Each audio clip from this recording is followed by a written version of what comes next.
অনেকে আছে পড়ালেখা বাদ দিয়ে এগুলি করে, কিন্তু আমাকে বকা দিবে কেন? আমি তো পড়ালেখার সময় পড়ালেখা ঠিকই করতাম, আর এই কাজগুলি করতাম যখন বিকালবেলা অন্য বাচ্চারা বাহিরে খেলাধুলা করতো, আমি তখন ঘরে বসে এইগুলি করতাম। রাত জায়গায় কাজ করতে হয়, এটাই অনেক মাঝে মাঝে যখন প্ল্যান মতো না হয় বা আমার পছন্দ মতো জিনিসটা হইতেছে না, আউটকামটা আসতেছে না, তখন আমার একটু খারাপ লাগে। আর আমার মেয়ে বলে, মা তুমি কি কিছু ফালাইতে পারো না? সব কি ঘরে ঘরে তুমি এরকম আবর্জনার স্তূপ। আমি সব কিছুতেই দেখি যে না, এটা দিয়ে আমি একটা কিছু বানাইতে পারবো। আমি কিছু ফালাই না সহজে, যেটাকে মানুষের কাছে আবর্জনা মনে হয় সেটাই আমার কাছে মনে হয় ওটা দিয়ে আমি কিছু বানাইতে পারবো। আমি আসলে ক্রাফট করতে পছন্দ করি। ক্রাফট বলতে রিসাইকেল ক্রাফটটা বেশি করা হয়, পেপার ক্রাফটটাও করি।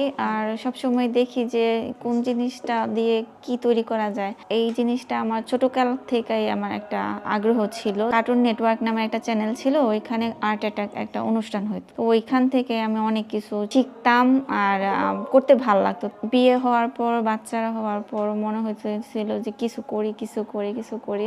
আমার আর কি চাকরি করার কোনো ইচ্ছা ছিল না। তো আমার হাজবেন্ড আমাকে প্রেফার করে যে একটা ইউটিউব চ্যানেল খুলে দে। আমাদের সময় কিন্তু আপনার স্কুলে প্রজেক্ট দিত, কাগজ দিয়া, কালার পেন্সিল দিয়া, এগুলি দিয়া করে, ওটার উপর আলাদা মার্কস ছিল, তো ওগুলি করতাম, ডিজাইন করতাম। তারপর অনেক সময় আমার এখনো মনে আছে, আমি আমার বান্ধবীরে ফটো ফ্রেম বানাই দিছিলাম কাগজ দিয়া, টিস্যু পেপার দিয়া ডিজাইন করা। ছোটবেলায় আমাদের সময় কি হতো, তো এত কিছু তো তখন পাওয়া যেত না। এখন যেমন সোশ্যাল মিডিয়া আছে, অনেক কিছু আপনার হাতের কাছে চলে আসে, দরকার হলে প্রি অর্ডার করেও নিয়ে আসতে পারে। কিন্তু আমাদের সময় এত জিনিসও ছিল না, এত দোকানপাটও ছিল না, কয়েকটা দোকান ছিল হাতে গোনা। ওখান থেকে যে কয়টা আমি অ্যাফোর্ড করতে পারতাম, তখনই আমার টিফিনের টাকা জমায়া আমি ওই জিনিসগুলো কিনে তারপরে আমার কাজগুলি করতাম আর কি। বেশিরভাগ আমার পেপার ক্রাফটিং এ করা হইতো আর আমার জন্য এই কাগজ নিয়ে বানানো একটা খেলার মতন ছিল, ওইটাই আমার কাছে ভালো লাগতো বাহিরে যাওয়ার থেকে।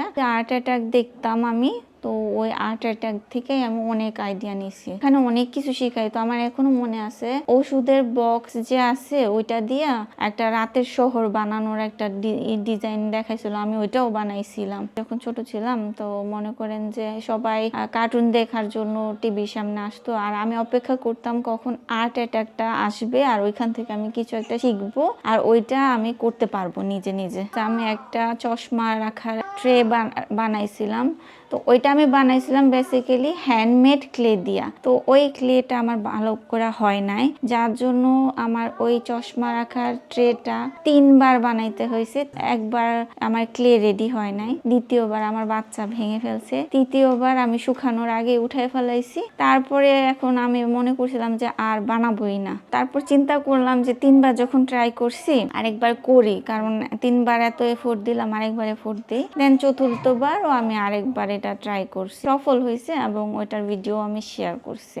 রাগ লাগে না আর কি, খারাপ লাগে, কারণ আমার তো অন্যদের মতো এত আনলিমিটেড টাইম নাই, কারণ আমি একজন হাউসওয়াইফ, আমার 3টা বেবি আছে। তো ঘরে সব কাজ করে আমি একটা লিমিটেড সময়ে কাজটা করি। কোনো একটা জিনিস যদি আমার প্ল্যান মতো না হয় আমার খুব কষ্ট লাগে, কারণ আমি এক্সট্রা টাইম পাইতেছি না ওইটাকে আবার কভার করার জন্য। আমার ছোট যে মিনি বুকশেলফটা, এটাই আমার করতে প্রায় 4 ঘন্টা 4.5 ঘন্টার মতো লাগছে। জিনিসটা দেখতে ছোট কি হবে, এটা মেজারমেন্ট নিছি, আবার এই কর্নার গুলি ঠিক করছি, কালার করছি, কালার শুকানোর পরে বইগুলি ডিজাইনগুলি ওগুলিকে কাটছি, বইয়ের ভেতরে ফিনিশিং টানছি, এগুলি করতে আমার আরো 2 ঘন্টার মতো সময় লাগছে। এরকম করতে করতে দেখা গেছে ফজরে আজান দিছে, ফজরের নামাজ পড়ে আমি ঘুমাইছি। অন্য জিনিস কেনার থেকে আর্ট ক্রাফটের যে ম্যাটেরিয়ালস আছে এগুলি কেনার প্রতি আমার একটু আগ্রহ বেশি। যা আছে না, মেয়েদের অনেক শখ থাকে, আমার আবার ওগুলির ভিতরে এত একটা শখ নেই। আমার এই ম্যাটেরিয়ালসটা শেষ হয়ে গেছে, আমার এটা আনতে হবে। তো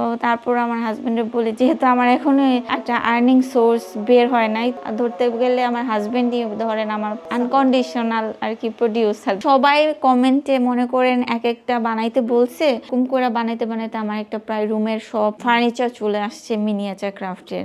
দেখতে মনে হবে কি এটা একটা রুম, এখানে মানুষ থাকে।